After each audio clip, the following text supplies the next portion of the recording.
ఈ రాష్ట్ర రాజకీయాల్లోకి రావాలి అని వచ్చినటువంటి వ్యక్తి ఆయనే మన కేంద్ర శాఖ మంత్రులు శ్రీ పెమ్మసాని చంద్రశేఖర్ గారు. వారిని రావాల్సిందిగా ఈ తీర్మానాన్ని ప్రవేశపెట్టవలసిందిగా సగౌరవంగా ఆహ్వానిస్తున్నాం.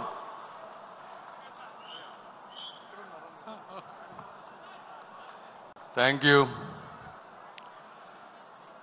నడిచొచ్చే రాజకీయ గ్రంథాలయం, 40 ఏళ్ల అనుభవాల విశ్వవిద్యాలయం, నిత్య నూతన ఆలోచనల విజ్ఞాన క్షేత్రం అయినటువంటి మాన్యశ్రీ ముఖ్యమంత్రి గౌరవ ముఖ్యమంత్రి శ్రీ నారా చంద్రబాబు నాయుడు గారికి ఓటమికి దడవని గుండె, ఒక చేత్తో పసుపు పచ్చ జెండా, మరో చేత్తో అభివృద్ధి అజెండా పట్టుకొని భవిష్యత్తుకు భరోసా ఇస్తున్నటువంటి మన యువనేత, ప్రియతమ నేత శ్రీ నారా లోకేష్ గారికి, అదేవిధంగా పార్టీని బాధ్యతాయుతంగా ముందుకు నడిపిస్తున్నటువంటి పల్లా శ్రీనివాస్ గారికి, పసుపు పర్ణ వేదిక, పసుపు సైన్యపు వేడుక అయిన ఈ మహానాడుకు విచ్చేసినటువంటి నాయకులకు, నిస్వార్థమైన కార్యకర్తలకు నమస్కారం. ఈరోజు కడప గడపలో లక్షలాది మంది తెలుగు సైన్యం ఒక చోట కలుసుకుంటున్నారు అంటే, అదేవిధంగా మాలాంటి వాళ్ళు ఎక్కడో ఉన్నా ఈరోజు రాష్ట్రానికి తిరిగి వచ్చి ప్రజాసేవ చేయాలి అని ముందుకు వస్తున్నామంటే దానికి మొట్టమొదటి కారణం మరణం లేని మహానాయకులు, అకుంఠిత దీక్షా దక్షులైనటువంటి అన్న నందమూరి తారక రామారావు గారు. మరి ఒకసారి 2019 తర్వాత చూస్తే 24 వరకు జరిగిన అరాచకం మీ అందరికీ తెలుసు. ఎలక్షన్ల ముందు వచ్చినప్పుడు, ఎలక్షన్లు 3-4 నెలల ముందు ఉన్నప్పుడు నాకు కూడా ఎంతో మంది, వందల మంది కార్యకర్తలు, నాయకులు మెసేజ్లు పెట్టేవాళ్ళు, ఫోన్లు చేసేవాళ్ళు. సార్, మనం బీజేపీతో పొత్తులో లేకపోతే అద్భుతంగా గెలుస్తాం, మీరు దయచేసి చంద్రబాబు నాయుడు గారికి చెప్పండి పొత్తు వద్దు అని. అయితే ఆ రోజు నారా చంద్రబాబు నాయుడు గారి దగ్గరికి వెళ్ళి నేను ఒకటే చెప్పాను, సార్, తలలు పగిలినా, రక్తం చిందినా వెనకడుగు వేయని ధైర్యవంతులైనటువంటి కార్యకర్తలు, మాలాంటి నాయకులు మీ అందరికీ వెనుకగా ఉంటాం. మీకున్నటువంటి అపారమైనటువంటి అనుభవంతో మీకు నచ్చిన నిర్ణయం తీసుకోండి అని చెప్పి ఆ రోజు నేను కూడా చెప్పడం అయింది. ఆ రోజు శ్రీ నారా చంద్రబాబు నాయుడు గారు ఒక స్థిత ప్రజ్ఞతతో తీసుకున్నటువంటి ఒక నిర్ణయం, వెంటిలేటర్ మీద ఉన్నటువంటి ఆంధ్రప్రదేశ్ని ఈరోజు ఆక్సిజన్ మీదకి తీసుకొచ్చినటువంటి పరిస్థితి. మరి ఈరోజు చూస్తే గత 5 సంవత్సరాల్లో జగన్మోహన్ రెడ్డి గారికి పూర్తి అధికారం ఉంది, కావాల్సినంత మంది ఎంపీలు ఉన్నారు, కావాల్సినంతటువంటి అవినీతి సొమ్ము ఉంది, ఆయనకు కూడా కొద్ది గొప్ప ధైర్యం ఉంది, అయినా కూడా ఏమీ చేయలేకపోయారు. మరి ఈరోజు చూస్తే తెలుగువాడు తలెత్తుకునేలా, తెలుగు జాతి గర్వపడేలా, ప్రపంచమంతా మన వైపు చూసేలా అమరావతి నగరం అద్భుతంగా రూపుదిద్దుకోబోతా ఉంది. ఈరోజు ఒక్కసారి అక్కడికి వెళ్ళి చూడండి. గత 5 సంవత్సరాల్లో అప్పుడు 14-19 మధ్య ఒక 2 యూనివర్సిటీలు వచ్చినాయి. ఆ 2 యూనివర్సిటీలు అమెరికాలో కూడా అంత అద్భుతంగా లేవు అని చెప్పి మీకు చూస్తే తెలుస్తుంది. అదేవిధంగా రాబోయేటువంటి అమరావతి మహానగరం చరిత్రలో ఒక మైలురాయిగా మిగిలిపోబోతా ఉంది. అదేవిధంగా మరి ఆగిపోయిన పోలవరం నేను చూశాను. నారా చంద్రబాబు నాయుడు గారు ఎన్నిసార్లు ఢిల్లీ వచ్చేవారు, ఎన్నిసార్లు కేంద్ర మంత్రులతో కలిసేవారు, ఏ విధంగా పోలవరాన్ని నెలలా ఫాలో అప్ చేస్తూ ముందుకు తీసుకువెళ్లారో ప్రత్యక్షంగా చూసినటువంటి వ్యక్తిని. అదేవిధంగా ఆగిపోయింది, ఆరిపోయింది అనుకున్నటువంటి విశాఖ స్టీల్ ప్లాంట్ని అర్ధరాత్రి 12-1 గంటల వరకు కూర్చొని స్టీల్ మినిస్టర్స్ తోటి, నిర్మలా సీతారామన్ గారితో కూర్చొని దానిని పూర్తి చేసినటువంటి మహానుభావులు శ్రీ నారా చంద్రబాబు నాయుడు గారు. మరి ఈరోజు రాయలసీమ ప్రాంతం చూసుకుంటే 5,000 కోట్ల రూపాయలతో 2 పారిశ్రామిక పార్కులు వస్తూ ఉన్నాయి. బీపీసీఎల్ ద్వారా 95,000 కోట్ల రూపాయల పెట్రోకెమికల్ కారిడార్ వస్తూ ఉంది.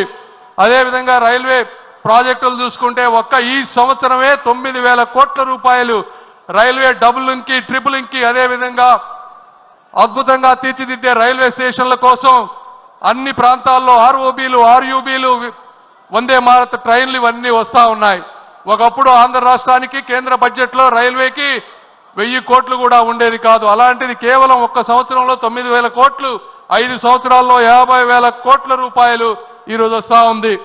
అదేవిధంగా నేను ఎంతో మంది నాయకుల్ని చూశాను, కానీ ఒక వ్యక్తి యొక్క కార్యదీక్షత నేను వారు ఇక్కడ ఉన్నారని వారు పోవటం గురించి నేను చెప్పడం లేదు. వ్యక్తిగతంగా నాకు ఎటువంటి స్వార్థం లేదు, దేవుడు అన్ని ఇచ్చాడు.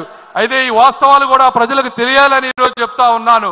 ప్రపంచంలో మన ఇండియాలో ఈరోజు మీరు తీసుకుంటే అత్యధిక వెడల్పు ఉన్నటువంటి రోడ్డు 14 లైన్లు ఉన్నటువంటి రోడ్డు, అది 160 ఫీట్లు ఉన్నటువంటి రోడ్డు. ఇదే ఇలాంటి రోడ్డే అమరావతి ఔటర్ రింగ్ రోడ్డుకి కేంద్ర ప్రభుత్వం ప్రతిపాదించింది. అయితే నారా చంద్రబాబు నాయుడు గారు దాన్ని 230 ఫీట్ల రోడ్డు కావాలని అడిగారు.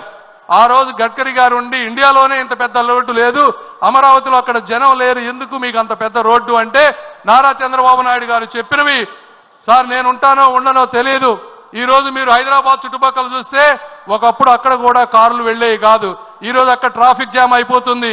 అయితే నాకు తెలుగు జాతిపై ఉన్నటువంటి ఒక నమ్మకం, ఆంధ్రప్రదేశ్ ప్రజలపై ఉన్నటువంటి ఆ స్ఫూర్తిపై ఉన్నటువంటి నమ్మకం, ఈ రోజు ఆంధ్రప్రదేశ్ ఈ రోజు ఇలా ఉంటే ఉండొచ్చు, కానీ 25 సంవత్సరాల తర్వాత అక్కడ 1 ఎకరం భూమి కూడా మేము కొనలేం.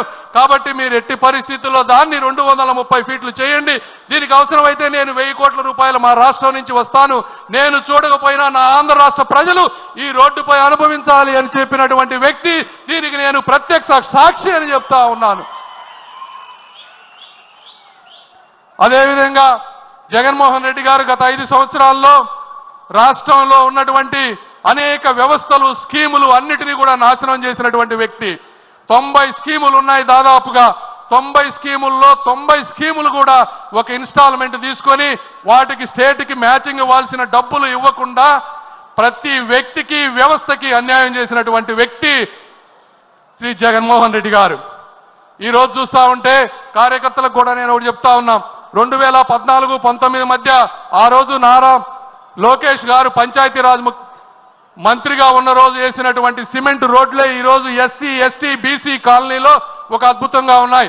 ఒక్కసారి ఊహించుకోండి, గత 5 సంవత్సరాల్లో ఆ సిమెంట్ రోడ్లు వేసి ఉండకపోతే ఒక్క ప్రాంతంలో కూడా తిరగడానికి రోడ్లు ఉండేవి కావు. మళ్ళీ అదేటువంటి అభివృద్ధి ఈరోజు ఎక్కడ చూసినా రాయలసీమ ప్రాంతంలో ప్రతి నియోజకవర్గానికి 20 కోట్ల రూపాయలతో జాతీయ ఉపాధి హామీ పథకం నిధులతో 20 కోట్ల రూపాయలతో ఈరోజు సిమెంట్ వర్కులు జరుగుతూ ఉన్నాయి ప్రతి ప్రాంతంలో. కార్యకర్తలకు 2 ఇబ్బందులు ఉన్నాయి. ఒకటి 14-19 మధ్య చేసినటువంటి కొన్ని నిధులు ఒక 180 కోట్ల రూపాయలు మీకు రావాల్సినవి రావలేదు. దీనికి కారణం ఆ రోజు జగన్మోహన్ రెడ్డి గారు 30% వర్క్స్ తెలుగుదేశం పార్టీ నాయకులవి వీరు పనులు చేసినా చేయలేదు అని చెప్పి సెంట్రల్ గవర్నమెంట్ లో కంప్లీట్ గా మూసివేస్తే అవి ఈ రోజు తెరవలేని పరిస్థితిలో ఉన్నాం. ఆ 180 కోట్లు కూడా తీసుకొచ్చే బాధ్యత మేము తీసుకుంటాం. అయితే కేంద్రం ఏమన్నా ఇస్తుందేమోనని మొదటగా ప్రయత్నం చేస్తున్నాం.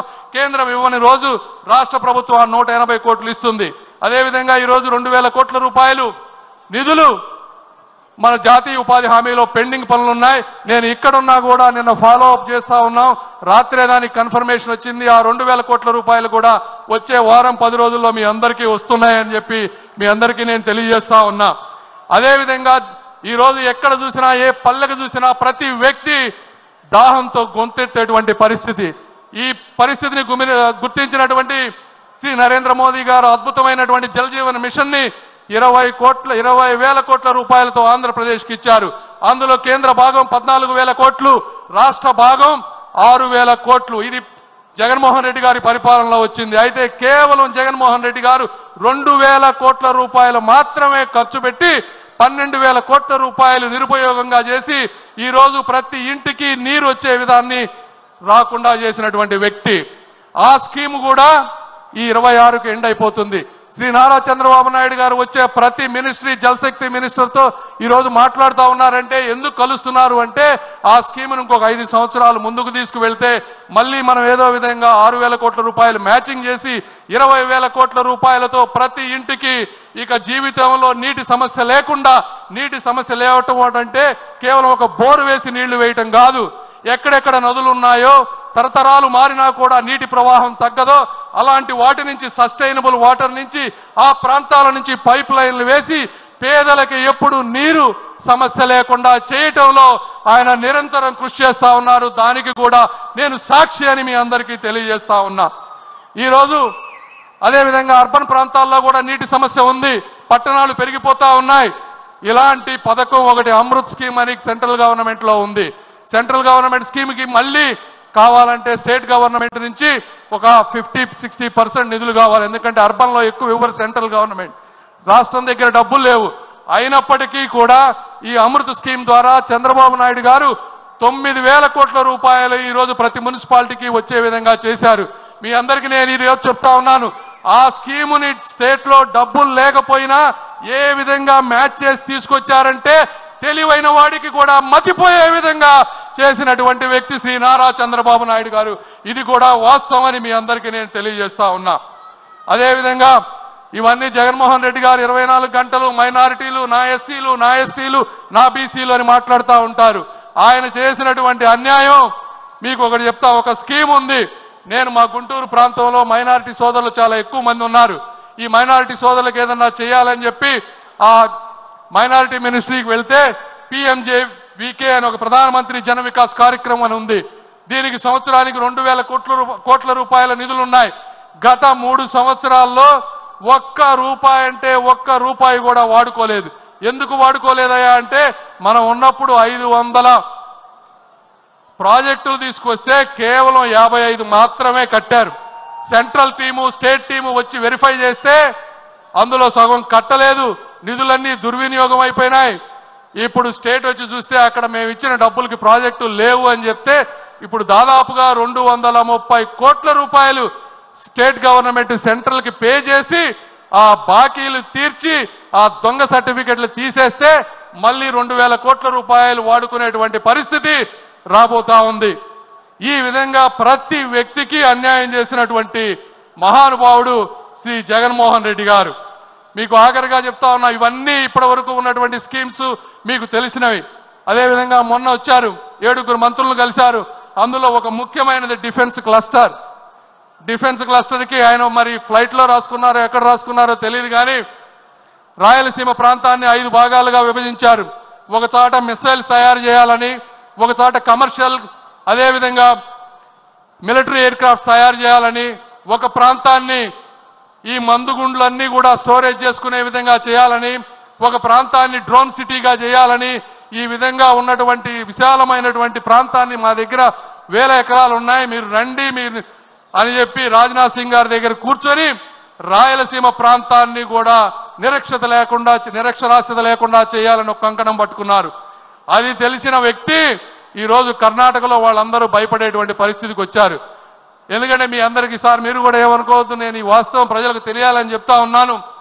ఢిల్లీలో నేను ఒకసారి ఆఫీస్లో ఒక సెక్రటరీలను అడిగా, మా సార్ గురించి మీరు ఏమనుకుంటారు మా చంద్రబాబు నాయుడు గారి గురించి అని అడిగితే వాళ్ళు ఒకటే చెప్పారు, ఒక ప్రాంతంలో వరదలు ఉన్నాయని, కరువు ఉన్నాయని రెండిటికి డబ్బులు తీసుకెళ్ళినటువంటి సమర్థమైనటువంటి వ్యక్తి శ్రీ నారా చంద్రబాబు నాయుడు గారు అని చెప్పారు. అంటే అది బాబు గారికి ఉన్నటువంటి కార్యదక్షత. ఈరోజు పక్క రాష్ట్రం వాళ్ళు భయపడతా ఉన్నారు, చంద్రబాబు నాయుడు గారు ఇక్కడ ఉంటే ఎక్కడ ఇవన్నీ తీసుకువెళ్తారో అని. ఏదేమైనప్పటికీ నేను కూడా, మీరు కూడా ఇక్కడ రాయలసీమ ప్రాంత వాసులు చాలా మంది ఉన్నారు. కడప ప్రాంతంలో మొదటిసారిగా మహానాడు జరుగుతుంది. ఈ రాయలసీమ రతనాల సీమ, రాగాల సీమ, అనురాగాల సీమ. ఈ ప్రాంతంలో ఉన్నటువంటి నిరుద్యోగులందరికీ కూడా ఉద్యోగాలు కల్పించేటువంటి శక్తి ఉన్నటువంటి యువనేత శ్రీ నారా లోకేష్ గారు. అదేవిధంగా మీరందరూ కూడా చాలా కోపంతో ఉండుండొచ్చు. ఒక్కటే గుర్తుపెట్టుకోండి, కలం పట్టుకున్నవాడు, కత్తి పట్టుకున్నవాడు కత్తితోనే చచ్చిపోతాడు, కలం పట్టుకున్నవాడు కలల్ని జయిస్తాడు అని నమ్మేటువంటి సిద్ధాంతం ఉన్నటువంటి వ్యక్తులు శ్రీ నారా చంద్రబాబు నాయుడు గారు, లోకేష్ గారు. ఈ రోజున మరి ఈరోజు మీరు ఎంపీలు చూస్తూ ఉంటే గత 5 సంవత్సరాల్లో మీరు చూసిన ఎంపీలు ఎవరు? ఒక నందిగం సురేష్ గారు, అదేవిధంగా ఒక అవినాష్ రెడ్డి గారు, ఒక మాధవ్, ఒక మిథున్ రెడ్డి. మరి ఈ రోజు ఉన్నటువంటి ఎంపీలు ఎలా ఉన్నారు మీరే ఆలోచించండి. ఆ రోజు మిథున్ రెడ్డి గారు ఏమన్నారు? ఒక నిండు సభలో అధికార మదంతో, అవినీతి సొమ్ముతో, ఏకవచనంతో యువతకు స్ఫూర్తి అయినటువంటి, బడుగు బలహీన వర్గాలకు చెందినటువంటి, కనీసం చీమకు కూడా అన్యాయం చేయనటువంటి చిరునవ్వుతో చిందించే రామ్మోహన్ నాయుడు గారిని ఏమన్నారో మీ అందరికీ తెలుసు. అలాంటి వ్యక్తిని ఈ రోజున కేంద్ర మంత్రిని చేసి దేశ విదేశాలు చెప్పుతూ అందరి చేత సెల్యూట్ కొట్టించే విధంగా చేసినటువంటి వ్యక్తి శ్రీ నారా చంద్రబాబు నాయుడు. మరి ఈరోజు ఉన్నటువంటి ఎంపీలు ఎవరు? ఒక దగ్గుమళ్ళ ప్రసాదరావు గారు, ఒక కృష్ణప్రసాద్ గారు, ఒక బైరెడ్డి శబరి గారు, ఇలాంటి గొప్ప గొప్ప చదువుకున్న వ్యక్తులందరినీ కూడా రాజకీయాల్లో తీసుకొచ్చారు. వీళ్ళందరూ అక్కడ ఉన్నటువంటి ఎంపీలందరికీ జగన్మోహన్ రెడ్డి గారు మైన్స్ అప్పచెప్పారు, మందు అప్పచెప్పారు. బాబు గారు ఏమప్పచెప్పారో తెలుసా? ఒక్కొక్కరికి ఒక డిపార్ట్మెంట్ అప్పచెప్పారు. నువ్వు శిశు సంక్షేమ శాఖ చూసుకో అన్నారు, ఒకరికి పోర్టులు చూసుకోమని చెప్పారు. వీళ్ళు ఆ స్కీములన్నీ చదివి వస్తే బాబు గారు వస్తున్నారంటే భయపడేటువంటి పరిస్థితికి తీసుకొచ్చినటువంటి వ్యక్తి నారా చంద్రబాబు నాయుడు గారు. అదేవిధంగా మీరు ఈరోజు చూస్తే ఎంపీలందరూ మిథున్ రెడ్డి గారు కోర్టుల చుట్టూ తిరుగుతూ ఉన్నారు అడ్వాన్స్డ్ బెయిల్ గురించి. మన ఎంపీలు ఎక్కడ తిరుగుతున్నారు? దేశ విదేశాల్లో దేశ ప్రతిష్ట పెంపొందిస్తూ మన దేశంపై పాకిస్తాన్ చేసేటువంటి అరాచకాలని చెప్తూ ఈరోజు లావు శ్రీకృష్ణదేవరాయలు గారు, ఒక బైరెడ్డి శబరి గారు, ఇలా బాలయోగి గారి అబ్బాయి అందరూ ఈరోజు ప్రపంచ దేశాలు తిరుగుతూ ఉన్నారు. ఇది కార్యకర్తలు కానీ నాయకులు కానీ అందరూ కూడా గుర్తుంచుకోవాల్సినటువంటి విషయం. ఆఖరిగా జగన్మోహన్ రెడ్డి గారు ఈ ప్రాంత వాసి కాబట్టి నేను అందరికీ ఒకటే చెప్పదలుచుకున్నా, చంద్రబాబు నాయుడు గారిది కానీ తెలుగుదేశం పార్టీ కార్యకర్తలకు కానీ నాయకుల సహనాన్ని కానీ మీరు పరీక్షించవద్దు. తరం మారింది, స్వరం మారింది, చరిత్ర మారబోతోంది అని మీరు అందరూ గుర్తుపెట్టుకోవాలని ఈ ఆంధ్రప్రదేశ్ చరిత్ర సువర్ణాక్షరాల్లో మిగిలిపోయే విధంగా మా అణువణువు కష్టపడతామని తెలుగు జాతి ఇచ్చినటువంటి అవకాశాన్ని, శ్రీ నారా చంద్రబాబు నాయుడు గారు ఇచ్చినటువంటి అవకాశాన్ని, అన్న నందమూరి తారక రామారావు గారి ఆశయాల్ని ఎప్పుడు మోసం చేయమని, స్వార్థ ప్రయోజనాలకు వాడుకోమని తెలియజేస్తూ అశేష ప్రజానీకానికి నమస్కారాలు తెలుపుకుంటూ సెలవు తీసుకున్నాను. జై తెలుగుదేశం.